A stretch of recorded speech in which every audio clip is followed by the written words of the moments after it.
अलवर प्रजामंडल। अलवर प्रजामंडल की स्थापना 1938 में होती है और इसकी स्थापना करते हैं हरिनारायण शर्मा और कुंज बिहारी मोदी। अलवर राज्य में जनजागृति का आरंभ अनुसूचित जाति और अनुसूचित जनजाति की दशा सुधारने के लिए पंडित हरिनारायण शर्मा करते हैं। इन्होंने अस्पृश्यता निवारण संघ, वाल्मीकि संघ और आदिवासी संघ की स्थापना की। ब्रिटिश सरकार ने 1933 में राष्ट्रवादी गतिविधियों के समर्थक महाराजा जयसिंह को निष्कासित कर प्रक्रियावादी तेज सिंह को अलवर का शासक बना दिया और हरिपुरा अधिवेशन हुआ था 1938 में। इसके बाद हरिनारायण शर्मा और कुंज बिहारी मोदी ने अलवर राज्य प्रजामंडल की स्थापना की और इसका नेतृत्व संभाला था और महाराजा के नेतृत्व में उत्तरदायी शासन स्थापित करने का संघर्ष आरंभ कर दिया। अप्रैल 1940 में अलवर में निर्वाचित नगर पालिका परिषद का गठन हो जाता है और इसके 10 सदस्य होते हैं, जिनमें से 10 सदस्य प्रजामंडल से होते हैं। प्रजामंडल द्वारा अपनी मांगों में उत्तरदायी शासन की मांग हटाने पर 1940 में सरकार प्रजामंडल को पंजीकृत कर लेती है और फिर 16 से 17 जनवरी 1944 को पहला अधिवेशन भवानी शंकर शर्मा की अध्यक्षता में किया जाता है और यहीं पर उत्तरदायी शासन की मांग की जाती है। उत्तरदायी शासन की मांग के लिए आंदोलन शुरू किया जाता है 12 अगस्त 1946 को और फिर सितंबर 1946 को पंडित जवाहरलाल नेहरू जातेर आंदोलन को स्थगित कर लेते हैं।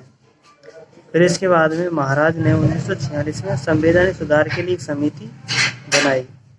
फिर सितंबर 1947 को महाराजा ने अगले 2 वर्षों में उत्तरदायी शासन स्थापित करने की घोषणा कर दी।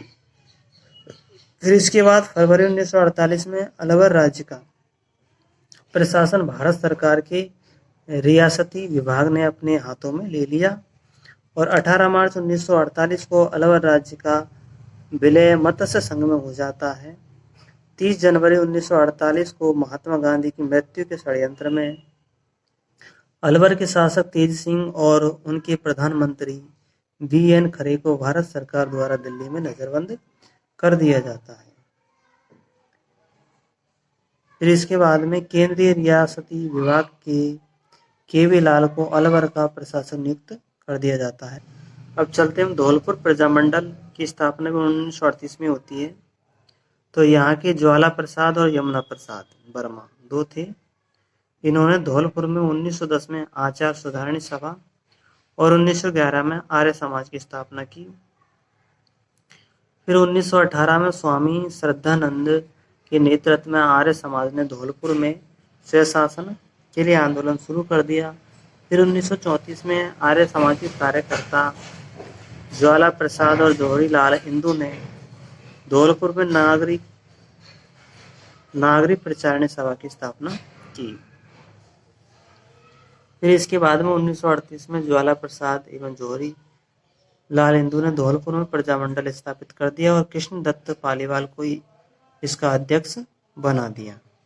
फिर 12 नवंबर 1946 को तसीमो गांव में प्रजामंडल का अधिवेशन होता है और इसमें उत्तरदायी सरकार की मांग की जाती है और तसीमो गांव पर अत्याचार किए जाते हैं और इसमें ठाकुर 5वां और 6ठा 2 मारे जाते हैं। ठाकुर पंचम सिंह और छत्तर सिंह यानी 6ठा सिंह मारा जाता है। फिर इसकी जांच के लिए अखिल भारतीय देशी राज्य लोक परिषद के ओर से हीरालाल शास्त्री और गोकुल भाई भट्ट को धौलपुर भेजा जाता है। फिर 18 नवंबर 1947 को प्रजामंडल ने धौलपुर में एक राजनीतिक सम्मेलन आयोजित किया जिसकी अध्यक्षता राम मनोहर लोहिया ने की और इसका उद्घाटन किया था कांग्रेस कार्यकर्ता शंकर राव देव ने किया और इस तरह से 18 मार्च 1948 को धौलपुर को मत्स्य संघ में शामिल कर लिया जाता है। फिर है शाहपुरा प्रजामंडल की स्थापना भी 1938 में होती है। शाहपुरा के शासक रामसैनिक संप्रदाय और आर्य समाज को मानते थे। इस कारण राजनीतिक कार्यकर्ताओं को अत्याचार सहने की कोई आवश्यकता नहीं पड़ी।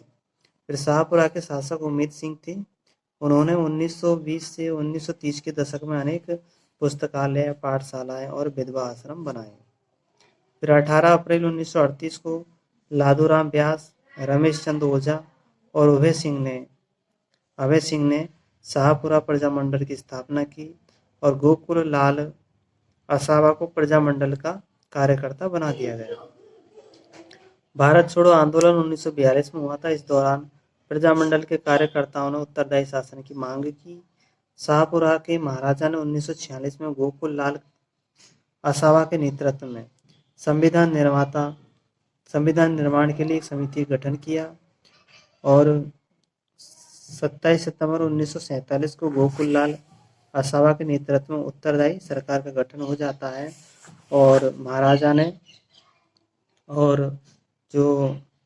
शाहपुरा के महाराजा ने प्रजा के प्रतिनिधि गोकुललाल असावा को सत्ता दे दी और इस प्रकार शाहपुरा राजस्थान का पहला ऐसा देशी राज्य था जहां पर पूर्ण रूप से उत्तरदायी शासन की स्थापना हुई थी। इसको राजस्थान संघ में सम्मिलित कर लिया जाता है। 25 मार्च 1948 को शाहपुरा राज्य को राजस्थान संघ में शामिल कर लिया जाता है। करौली प्रजामंडल की स्थापना 1939 में त्रिलोक चंद माथुर द्वारा की जाती है। करौली राज्य में जनजागृति एवं रचनात्मक कार्य की शुरुआत दो ठाकुर करते हैं, ठाकुर पूरण सिंह और मदन सिंह। भंवरलाल कवि खादी का प्रचार करके जनचेतना करते हैं और चिरंजीव लाल शर्मा हरिजनों को उद्धार करते हैं। 1939 में त्रिलोकचंद माथुर ने करौली प्रजामंडल की स्थापना की और इसके कार्यकर्ता थे चिरंजीव लाल शर्मा और मदन सिंह। नवंबर 1946 में राजपूताना के राज्यों में एक सम्मेलन होता है, पहली बार करौली में, और उसमें उत्तरदायी शासन की मांग की जाती है। 1947 में संवैधानिक सुधार के लिए 11 सदस्यों की समिति बनाई जाती है। इसमें एक भी सदस्य प्रजामंडल का नहीं होता है और 18 मार्च 1948 को करौली राज्य को मत्स्य संघ में मिला लिया जाता है और इस तरह से उत्तरदायी शासन का कार्य रुक जाता है।